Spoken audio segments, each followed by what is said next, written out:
डरने का नहीं भाई लोग, क्वेश्चन सॉल्व करने का और इस क्वेश्चन का फील्डिंग सॉल्व करने का। इस क्वेश्चन को करने के लिए हम लोग को नर्स इक्वेशन पता होना चाहिए, जो कि होता है E cell is equal to E naught cell minus 0.059 upon N. यहाँ आता है लॉग क्यू, मान लेता हूँ मैं इसको, ठीक है। सो यहाँ पर हम लोगों को बेसिकली गाइस कुछ कंडीशन, ये फॉर्मूला याद है ना, बन जाएगा। हम लोग यहाँ पर क्या दे दिया है, ईएमएफ E1 दिया हुआ है कब, जब हम लोग C1 कॉन्सेंट्रेशन 0.01 है और C2 कॉन्सेंट्रेशन 1 है, ठीक है ना। जैसा कि मैंने कहा है लॉग क्यू के बारे में, कि लॉग क्यू क्या होता है, लॉग क्यू का क्यू को देख लो बस, क्यू क्या होता है।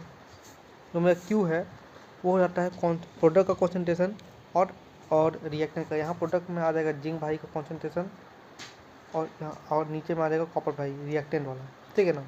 जिंक वाले को C2 दिया हुआ है और इसको C1 दिया हुआ है, ठीक है। तो Q इक्वल टू जनरली यहाँ पर ऊपर से C2/C1 हम लोग को दिया हुआ है। क्या दिया है, C2/C1, ठीक है। अब C2/C1, अब देखो एक खास बात, अगर तो Q है ना उसका वैल्यू 1 से ज़्यादा आ गया, क्या आ गया, Q का वैल्यू 1 से ज़्यादा आ गया, तो हम लोग को Q को ऐसा पॉजिटिव मानना है।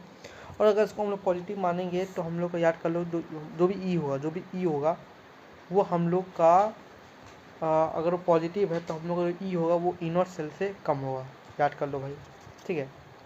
और दूसरा केस, अगर मेरा E 1 से ज़्यादा ना होगी, 1 से कम हो गया, अगर 1 से कम हो गया तो उसको नेगेटिव मानना है, नेगेटिव मानेंगे तो इस बार मेरा जो E होगा वो ई नॉट सेल से ज़्यादा हो जाएगा। बस ये याद रखना है इस क्वेश्चन के लिए, ठीक है।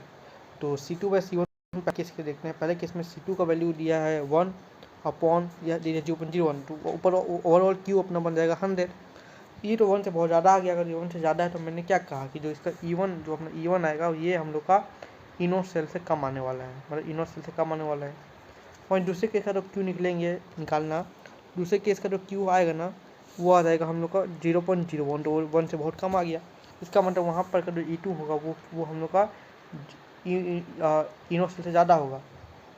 तो ओवरऑल हम लोग का ऐसे में तो E2 जो होगा वो E1 से ज़्यादा हो जाएगा, रिलेशन देखा जाए तो ऑप्शन नंबर हो जाएगा हम लोग का E2 is greater than E1, option number 2। All the best.